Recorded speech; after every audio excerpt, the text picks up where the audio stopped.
Bienvenue sur CivilNet. Mon invitée est Anna Leloyane Yekmalian. Elle est maître de conférence à l'Institut national des langues et civilisations orientales, l'INALCO, et cofondatrice de la plateforme Hishatakaran qui documente les monuments historiques et culturels menacés de l'Artsakh, saisis et passés sous contrôle azerbaïdjanais à la suite de la guerre de 44 jours en 2020. Merci Madame Yekmalian, Leloyane Yekmalian d'être avec nous. Merci beaucoup, merci pour votre invitation, c'est un plaisir. Plaisir partagé. Je voudrais d'abord qu'on revienne un petit peu sur ce qui s'est passé. Donc depuis 2020, votre plateforme, depuis la fin de la guerre de 44 jours en 2020, comme je l'ai dit, la plateforme documente le patrimoine culturel de l'Artsakh, ses destructions, sa réappropriation, son appropriation, son altération par le gouvernement de l'Azerbaïdjan, donc par Bakou. C'est quelque chose qui arrive fréquemment depuis 2020. Est-ce que de nouveaux patrimoines, de nouveaux monuments, de nouveaux objets historiques, culturels de l'Artsakh ont été sujets à cette destruction, à ces altérations récemment? Oui. Mais écoutez, malheureusement, je dois dire oui, parce que tous les jours, on constate des dégâts, des nouveaux dégâts, et c'est quelque chose que on sait très bien que ça va pas s'arrêter. Parce que les destructions ou en général, les problèmes avec les monuments qu'on constate, c'est pas que des destructions. Il y a plusieurs types d'altérations. Donc, il y a la première, c'est les appropriations de ces monuments, c'est-à-dire à la fois, ce sont des monuments arméniens qui resteront debout, mais ils seront entièrement déformés. C'est-à-dire, on voit qu'il y a des inscriptions qui sont entièrement effacées de ces monuments ou ils ont été remplacés par d'autres, ce qu'on a constaté aussi récemment. On voit aussi des monuments qui sont détruits, parce que ce sont des monuments phares, des monuments très importants et il faut les enlever, les supprimer pour supprimer toute trace de la présence arménienne sur le territoire. Et on voit les monuments qui sont tout simplement victimes de la mauvaise volonté ou de cette pensée haineuse. Vous voyez que depuis 30 ans ou plus, l'Azerbaïdjan a inculqué à la population et donc il y a à la fois des destructions étatiques et des destructions des particuliers qu'on constate tous les jours. Et il y a différents types de monuments qui sont visés. Il y a des monuments historiques qui sont visés, certains sont détruits, comme on a constaté avec plusieurs églises, notamment dernière énorme perte qu'on a eue, c'est l'église de Kanatjam, donc Saint-Jean-Baptiste de Chouchi. Mais on voit aussi la destruction des Khachkars. Massivement, on détruit les Khachkars parce que Khachkar, c'est vraiment une identité culturelle et religieuse arménienne. Donc ça, il faut effacer. Ça, on le voit régulièrement aussi. Ce sont À côté de des croix de ça, pierre, mais qui sont aussi très les anciennes. Mais qui... Khachkars, oui. Les Khachkars, excusez-moi si j'ai pas expliqué, ce sont des monuments typiquement arménien, qu'il n'y a pas autre culture et autre église qui a créé les Khachkars. Ça vient de deux mots, Khach et pierre. Khach qui veut dire croix et pierre, et Kar qui veut dire pierre, pardon. Et Khachkar, ça veut dire c'est les croix en pierre qui sont typiques pour la culture arménienne Et qui et sont pour millénaires l'église aussi. apostolique arménienne. Les premiers Khachkars datés qu'on a constaté, ils sont de 9e siècle, mais il y a des Khachkars non datés qui sont plus anciennes. Donc, c'est un art qui est par excellence un art arménien, un art religieux, etc. C'est des monuments commémoratifs comme ils sont après été tellement popularisés, tellement rentrés dans la culture arménienne qu'on les voit dans les cimetières accompagnant des pierres tombales. Ça reste quand même même dans les cimetières, ce sont des monuments commémoratifs. Donc voilà, on a vu la destruction des Khachkars en Nakhitchevan, donc le cimetière de Khachkar de Djoura, qui est vraiment un exemple par excellence, vous voyez, de barbarie on a été obligé de assister à cette destruction massive de cimetières de Djoura. Donc, vous voyez, donc ça, c'est encore une autre type de monuments qui sont visés. À côté de ça, il y a des monuments que parfois on se pose la question pourquoi ils sont visés, par exemple les fontaines ou d'autres types des ponts, des fontaines. Moi j'ai constaté récemment sur une des fontaines de la ville de Chouchi, qui n'est pas c'est une construction de 19e, début 20e siècle. Hein. Donc c'est vraiment les premières années du 20e siècle que cette fontaine a été construite à la mémoire d'une des habitants, d'un grand mécène de la ville. Donc, sur la fontaine, il avait une inscription dédicatoire qui parlait que la fontaine a été dédiée à une certaine Thaddeus Tamilians, et donc cette inscription a été entièrement effacée. Vous voyez, même c'est pas un monument religieux, c'est un monument qui a des traces de l'histoire de la présence arménienne sur le territoire. Voilà, est entièrement effacé. Aujourd'hui, il y a le cadre où il y avait l'inscription et il n'y a plus d'inscription. Et toutes les inscriptions, ils ont été remplacées par des panneaux explicatifs où il n'y a pas d'explication en réalité. Malheureusement, donc on voit aussi ce type de bâtiment, ce type de construction, ce type de monuments qui sont aussi victimes des destructions. Et je ne parle pas de tous les monuments commémoratifs qui commémorent la Deuxième Guerre mondiale, c'est-à-dire la participation des Arméniens à la Deuxième Guerre mondiale, qu'on appelait à l'époque la guerre patriotique, et après toutes les guerres de Haut-Karabakh, vous voyez les victimes des guerres de Haut-Karabakh ou les héros de la guerre de Haut-Karabakh, et les monuments de génocide des Arméniens. Donc tous ces monuments-là sont régulièrement détruits et effacés. Donc c'est aussi, on le voit aussi, on constate malheureusement la disparition de toutes ces traces de cette présence.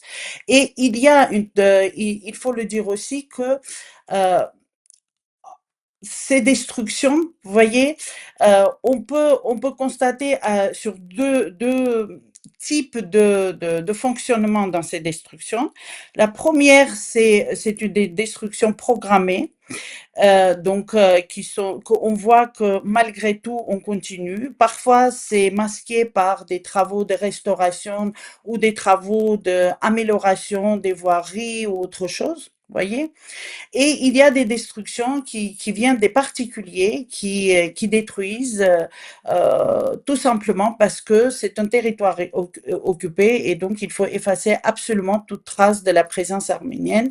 Et c'est vraiment malheureux parce que ça, on ne peut plus contrôler aussi.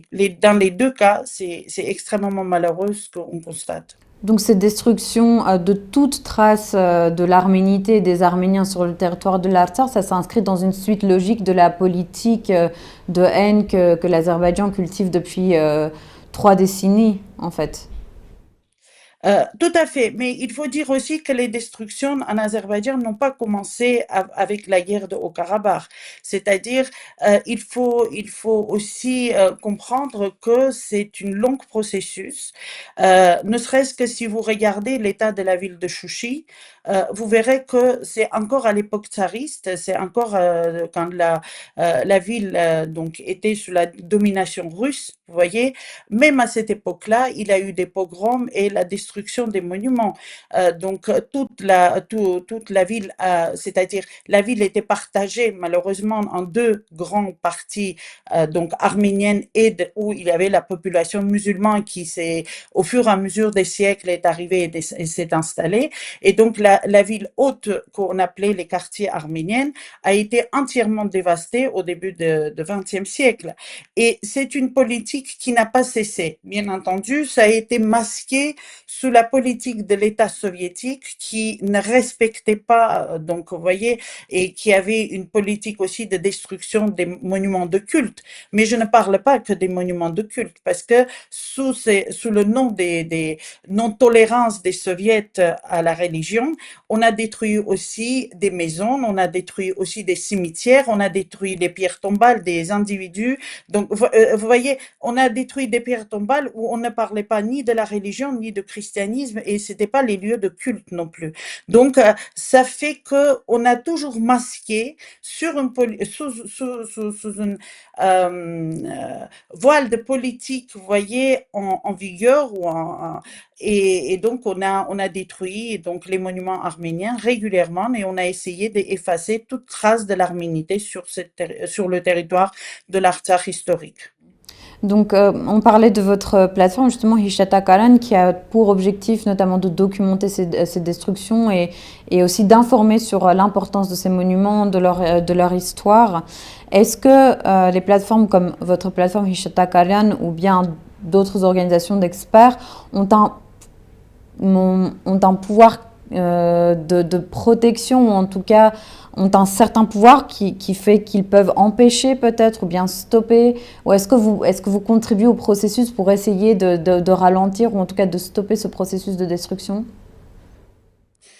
Oui, bien sûr. Hishatacalan a été créé pour cela. C'est-à-dire, c'était une nécessité de créer une organisation. Donc, nous, on est une organisation des experts. Donc, moi, j'étais à l'initiative de la création de Hishatacalan parce que je voyais tous les jours, je constatais ces destructions et je ne savais pas comment il fallait agir. Il faut dire qu'avant, en général, on essayait de moins parler des monuments pour ne pas attirer l'attention des gens, l'attention des malfaiteurs, parce que c'est des vrais malfaiteurs, hein, donc, vers ces monuments. Aujourd'hui, les sciences ont évolué, donc vous savez, on ne peut pas aujourd'hui cacher les monuments. Il y a tellement de moyens et tout le monde a ces moyens, donc la possibilité d'avoir accès à ces moyens. Donc, on ne peut pas cacher les monuments et d'ailleurs, c'est même pas une bonne solution. Aujourd'hui, je pense qu'il faut au contraire, il faut documenter ces monuments, c'est-à-dire il faut créer la documentation le plus complet possible parce que c'est pas évident et je vous expliquerai pourquoi c'est pas évident.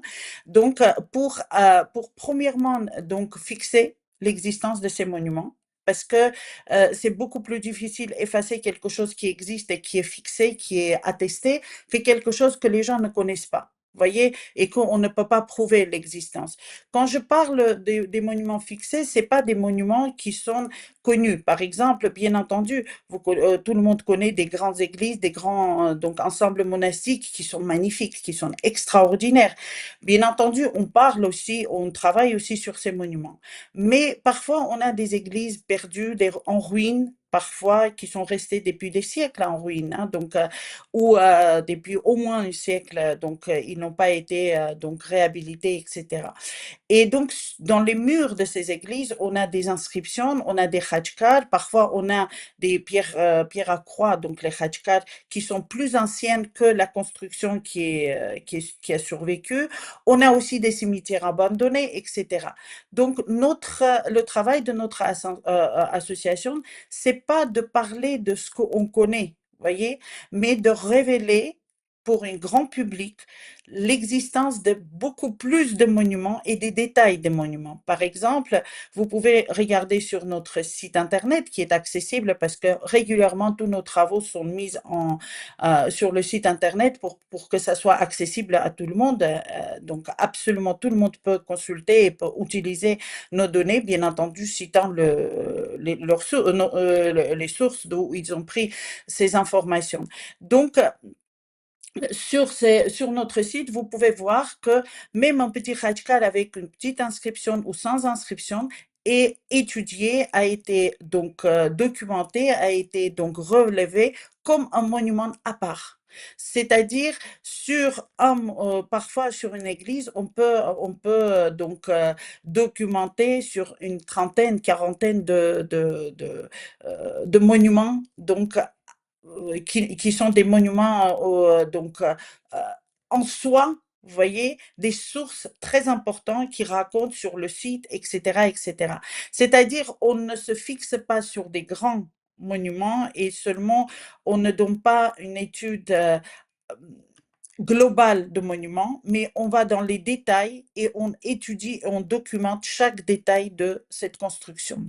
Et parfois, une construction de 13e siècle, donc sur un bâtiment, sur une église de 13e siècle, on a des khachkars qui sont de 9e siècle avec leur inscription et qui nous racontent une histoire qui n'est plus visible nulle part ailleurs.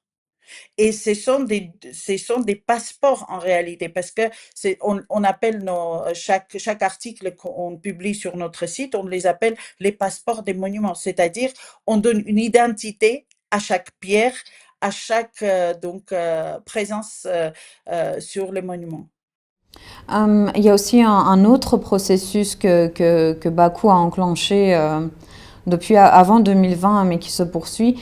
Quand on parlait d'appropriation, ce processus d'appropriation, c'est un processus qui est aussi présenté au niveau international dans différents colloques qui sont organisés par l'Azerbaïdjan ou bien où ils se joignent à des colloques d'historiens pour présenter les monuments arméniens qu'ils ont altérés ou dont ils ont changé l'histoire comme étant albanais comme ils appellent. Ou bien azerbaïdjanais pour complètement effacer ou discréditer complètement l'histoire arménienne. Vous savez, notre travail est scientifique, comme je vous ai dit. C'est ce que Bakou fait, c'est très politique. Nous, on ne rentre pas dans cette politique de Oh, mais est-ce que Bakou ça parce que c'est pas. fonctionne? Oui, mais ça fonctionne pour des gens qui ne connaissent pas, vous voyez. Mais pourquoi on fait cette documentation? Pour prouver que tout ce que Bakou raconte, c'est pas vrai, c'est pas juste, c'est pas scientifique.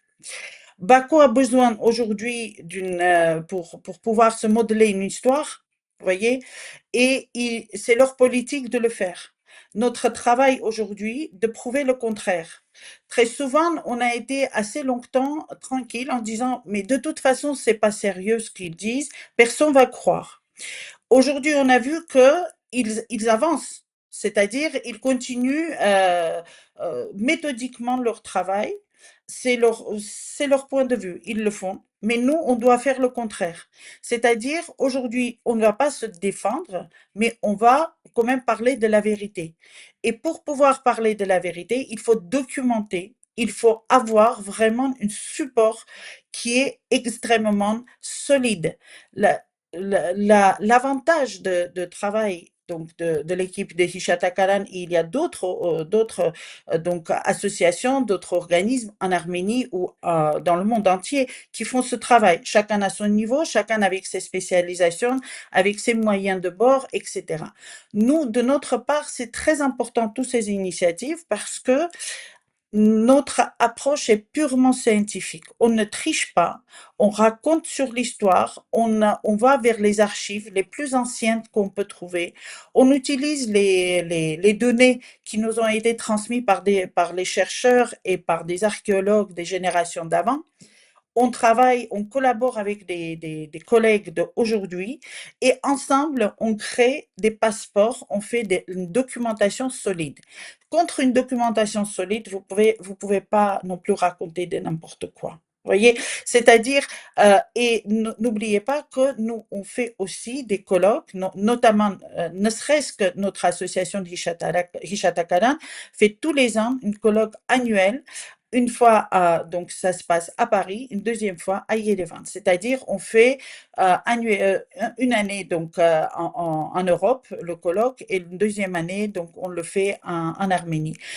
En 2025, on a fait à Paris, à l'INALCO, le colloque qui a eu un vrai succès. Et cette année, en 2026, il y aura un colloque à Yerevan.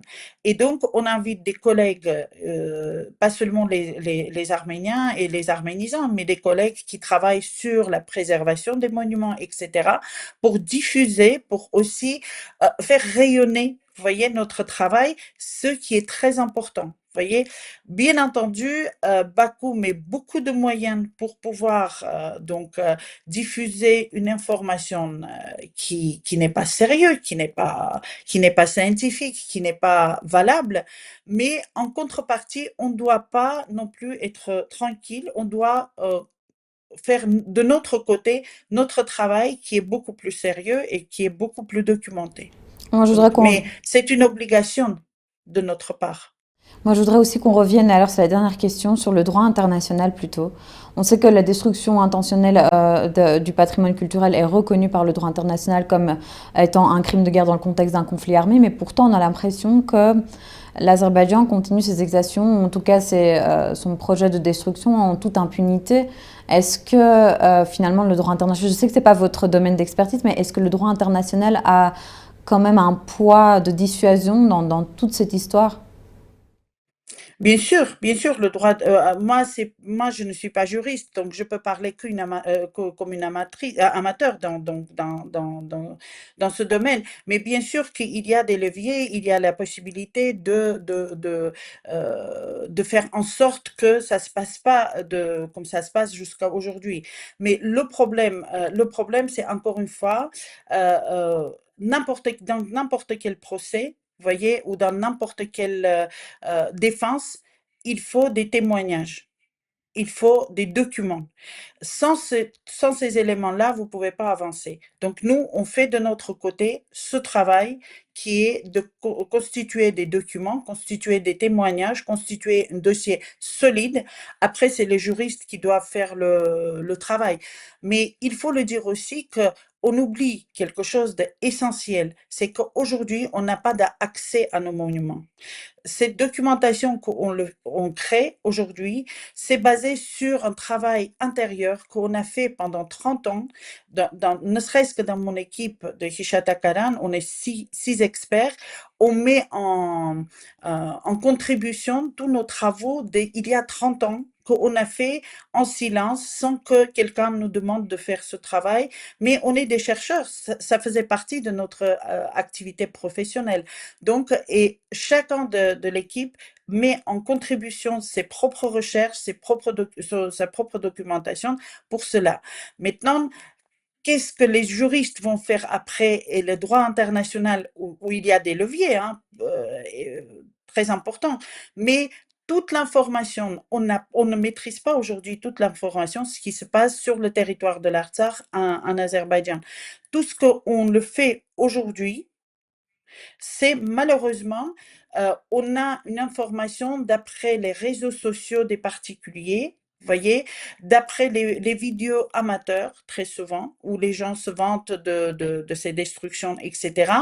Et quelques communiqués qui fait l'État de l'Azerbaïdjan, qui sont bien entendu. Mais encore une fois, on n'a pas tous les éléments. Et personne n'arrive à rentrer sur le territoire, c'est-à-dire ça, c'est un énorme problème.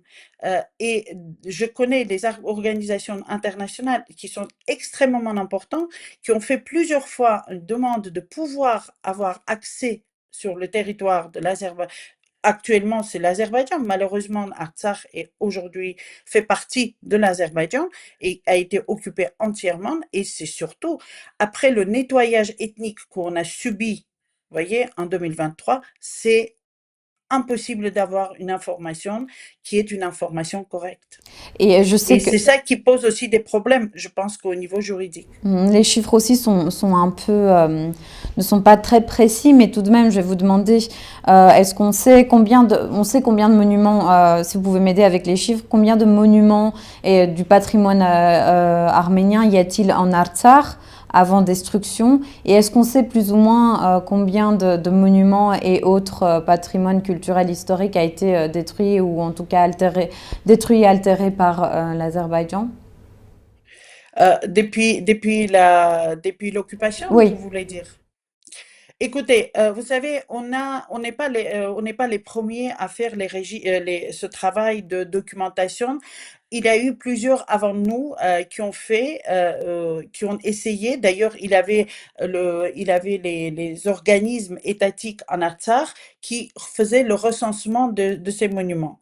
Les recensements sont très variés. Donc, c'est-à-dire, on sait que sur le territoire de l'Artsakh, de la République d'Artsakh, il a eu à peu près 4000 monuments qui ont été recensés par les autorités artsakiotes. C'est-à-dire, c'est à peu près dans ces chiffres-là qui figurent sur les listes différentes. D'accord?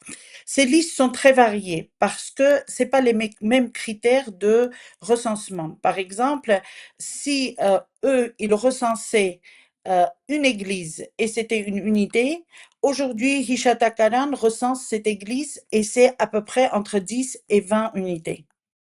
Donc, vous voyez, donc vous pouvez multiplier parce que eux, ils n'ont pas recensé chaque inscription, chaque pierre tombale, chaque pierre à croix, etc., etc. Donc, il y a à peu près 4000 monuments que on connaît qui ont été recensés. D'autre part, mon équipe travaille sur des sites que eux-mêmes ils le connaissaient et moi c'est pas tous les monuments, je connaissais pas tous les 4000 et plus de monuments d'Artsakh, hein, donc mais dans l'équipe chacun connaît la région, etc., donc on collabore ensemble. Et donc, c'est ce qu'on a fait avec notre équipe. On a constaté qu'il y a beaucoup de monuments, surtout des cimetières abandonnés, surtout les lieux sacrés abandonnés, qui n'ont jamais été recensés. Et là, sur notre site, vous verrez là où il y a l'historique d'études de monuments, parce qu'on met tout le travail qui a été fait avant nous et on rajoute notre pierre à cet édifice. Mais avec tout le respect pour tous les chercheurs et pour tous les spécialistes qui ont travaillé avec nous, on mentionne absolument tous les travaux qui ont été faits avant. Et là, à la fin de nos articles, vous verrez, parce que tous nos articles sont signés, parce que nos experts, c'est des spécialistes, à la fin de l'article, vous verrez que chaque fois quand le monument n'est nulle part dans les registres qu'on connaît, et on connaît absolument presque tous les registres aujourd'hui qui ont été faits avant, donc on mentionne que c'est un monument qui n'a jamais été recensé par personne.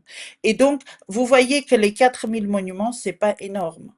C'est pas tout. C'est pas tout le patrimoine d'Artsakh.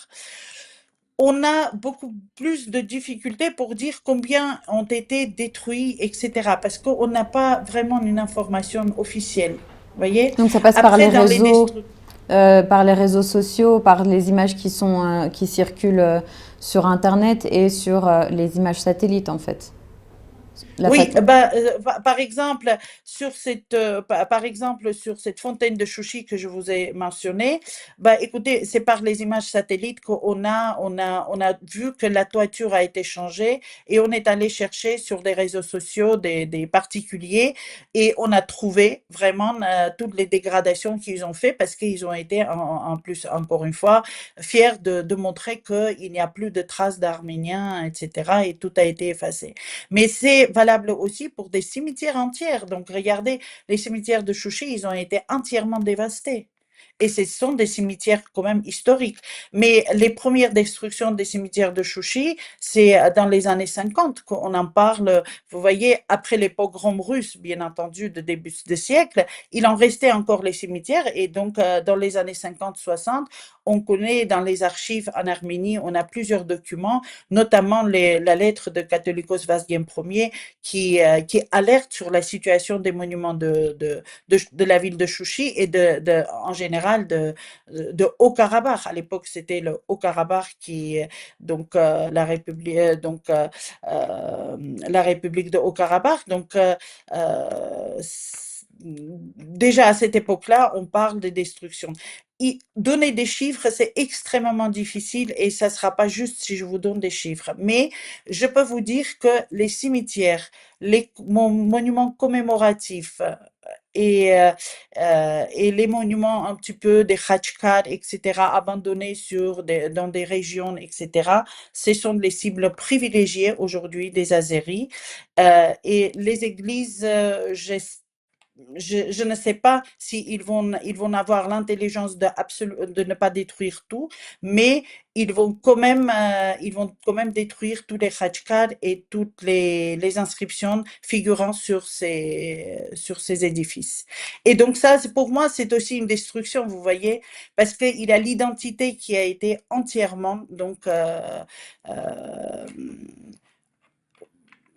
enlevée de ces monuments. Parce Effacé. qu'avec l'effacement, l'identité est effacée de ces monuments. Et c'est pour ça aussi notre travail est essentiel de documenter.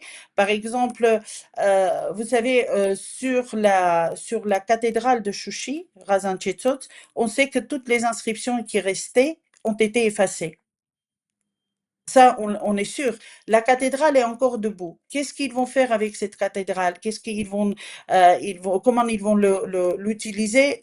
On ne sait pas encore. On a entendu que ça sera transformé en mosquée, c'était faux. On a entendu que c'est une église russe et que ça a été construit au début du siècle pour l'armée russe, c'est la version la plus cohérente et cohérent. C'est pas du tout cohérent parce qu'on a toutes les archives et l'histoire de la construction de la cathédrale de Rajan Chethos de Chouchi, mais en même temps, c'est la version qui dure dans le temps du côté azéri et que c'est une église orthodoxe russe.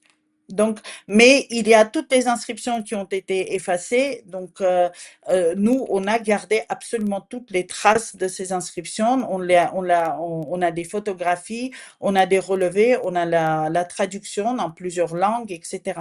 Donc, vous voyez, c'est un travail qui est pour pouvoir garder une mémoire et pourquoi pas un jour tout ça sera rétabli. Moi, j'ai cet espoir qu'un jour, on arrivera à un niveau, donc, vous voyez, intellectuel, à un niveau, donc, humain, pour pouvoir rétablir tout ce qui a été effacé. Merci beaucoup, Madame Leloyan, pour cette interview. Je vous en prie. Merci à vous. Merci de vous intéresser à ces monuments et à cette histoire qui est aujourd'hui tragique, mais j'espère que grâce aux travaux des chercheurs et des gens qui comprennent que effacer l'avenir, c'est de nous priver effacer le passé, c'est de nous priver de l'avenir, est très, très important. Donc, et ce travail est vraiment essentiel et je pense que ces groupes de travail, on connaît plusieurs groupes hein, donc, qui travaillent dans le domaine, donc, pour la sauvegarde de patrimoine de Artsakh et tout court de patrimoine arménien, parce que Artsakh fait partie de l'Arménie historique. Artsakh fait partie de la culture et de la civilisation arménienne. C'est indéniable, personne ne peut dire le contraire. Donc, c'est un travail plutôt, c'est pas un travail, c'est un devoir pour les générations à venir. Merci. Merci beaucoup. Merci à vous d'être resté avec nous et continuez à suivre CivilNet.